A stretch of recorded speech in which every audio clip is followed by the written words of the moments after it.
નમસ્કાર દોસ્તો, આજના વિડીયોમાં હું આપનું હાર્દિક સ્વાગત કરું છું. 2024માં ભારતીય જનતા પાર્ટી 2014 અને 2019ની જેમ ફરી 26માંથી 26 બેઠકો જીતશે. તો ભારતીય જનતા પાર્ટી 26 સાંસદોને આ વખતે પણ રિપીટ કરશે. મળતી માહિતી મુજબ ભારતીય જનતા પાર્ટીના 26માંથી 20થી 22 સાંસદોની ટિકિટ કપાઈ શકે તેવી સંભાવનાઓ છે. વિવાદાસ્પદ સાંસદો અને જેઓની ઉંમર 65 વર્ષથી વધુ છે તેઓની ટિકિટ કપાવવાની શક્યતા છે.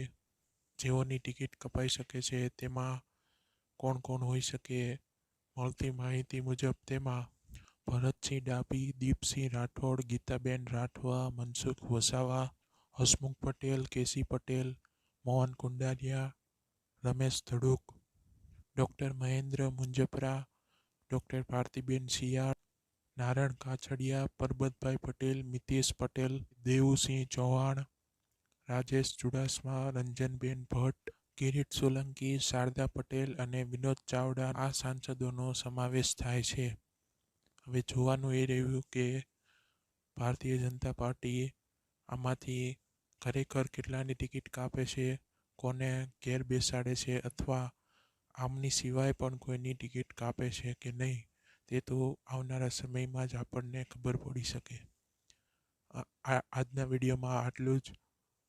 આવી જ જાણકારી મેળવવા માટે અમારી ચેનલને સબસ્ક્રાઈબ કરવું ભૂલતા નહીં. કમેન્ટ કરશો, લાઈક કરશો, શેર કરશો.